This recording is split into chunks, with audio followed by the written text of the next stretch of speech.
பாருங்கள், பசங்க ஸ்கூல்லேருந்து வந்தாங்கன்னா நம்ம சப்பாத்தி வேஸ்ட் ஆகிடுச்சின்னு வைங்க, போட்ட சப்பாத்தி. அப்போ அது என்ன பண்ணலாங்கிறத நான் சொல்லி காமிக்க போகிறேன். இது நேற்று சுட்ட சப்பாத்தி பாருங்கள், கட் பண்ணி இப்படி வச்சுருக்கேன். இதை பட்டர் மெல்ட் பண்ணி வச்சுருக்கேன். இதில் ஃபஸ்ட்டு ரோஸ்ட்டு பண்ணிக்கணும். ரோஸ்ட் பண்ணிக்கோங்க, அப்புறம் நான் சொல்கிறேன் வேணாம். ஃப்ரெண்ட்ஸ், இப்போ ரோஸ்ட் பண்ணிட்டேன். இதை எடுத்து வச்சுட்டு நீ எப்படி செய்யலாங்கிறத காட்டுறேன். ஃபஸ்ட்டு இப்படி ரோஸ்ட் பண்ணி எடுத்துக்கோங்க. இப்போ பாருங்கள், பேன் காய வச்சுட்டு ஆயில் போட்டுக்கோங்க. ஆயில் போட்டுட்டு இப்போ ஆயில் சூடானோடனே இதில் கொஞ்சோண்டு சோம்பு போட்டுக்கோங்க. ஒரு ஃப்ளேவருக்காக கொஞ்சோண்டு சோம்பு போட்டுக்கோங்க. கொஞ்சம் சோம்பு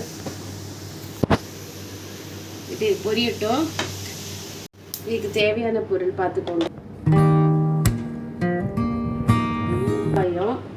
வெங்காயம், கேரட், பீன்ஸ், அப்புறம் இதில் மசாலா, மஞ்சப்பொடி, நம்ம திரிச்சு வச்ச கரம் மசால், மிளகாத்தப்பொடி, சாட் மசால் முக்கியம், சாட் மசால். இப்போ நம்ம இந்த ஆனியன்ஸை போட்டுடலாம். இப்போ ஆனியன் லேசாக வதங்கினோன்னா இந்த கேரட், பீன்ஸு உங்களுக்கு குடமிளகா இருந்தாலும் போடலாம். ஒரு குடமிளகா போடலாம். இன்றைக்கு இல்லை, அதனாலே கேரட், பீன்ஸுக்கு தான் போட்டிருக்கேன். அப்புறம் இதோடைய ஒரு ஸ்பூன் இஞ்சி பூண்டு பேஸ்ட், ஒரு ஸ்பூன் கூட இல்லை, ஒரு 1/4 ஸ்பூன் இஞ்சி பூண்டு பேஸ்ட். இப்போ பாருங்கள் ஃப்ரெண்ட்ஸ், மஞ்சத்தூள், கரம் மசாலா, நம்ம திரிச்ச கரம் மசாலா, மிளகாத்தூள், சாட் மசால், இது எல்லாத்தையும் போட்டுடலாம். எல்லாம் வந்து மஞ்சத்தூள் 1/4 ஸ்பூனு, மிளகாத்தூள் உங்களுக்கு தேவையான அளவு நான் ஒரு ஸ்பூன் போட்டிருக்கேன். சாட் மசால் ஒரு 1/2 ஸ்பூனு, கரம் மசால் ஒரு 1/2 ஸ்பூனு போட்டு நல்லா இதை வதக்குங்க. இப்போ லேசாக வதங்கினோன்னா இதில் 2 தக்காளி பழம் அரைச்சி வச்சுருக்கேன் பாருங்கள். இந்த ஜூஸை ஊற்றிடலாம். தக்காளி பழம் ஜூஸு ஊற்றி இப்போ சிம்மில் வச்சு இந்த பச்சை வடை போகிறதுக்காக கொஞ்சம் நேரம் நம்ம மூடி வச்சிடலாம். ஒரு 5 நிமிஷம் மூடி வச்சிடலாம். அந்த பச்சை வடை போகிறதுக்கு கொஞ்சம் இதில் தண்ணி ஆட் பண்ணணுங்க. கொஞ்சம் தண்ணி ஆட் பண்ணிவிட்டு இப்போ உப்பு போட்டுக்கலாம். ஒரு 1/2 ஸ்பூன் உப்பு போட்டு இப்போ மூடி வச்சிடலாம். இதை ஒரு 5 நிமிஷத்துக்கு இப்படி மூடி இருக்கட்டும் சிம்மில்.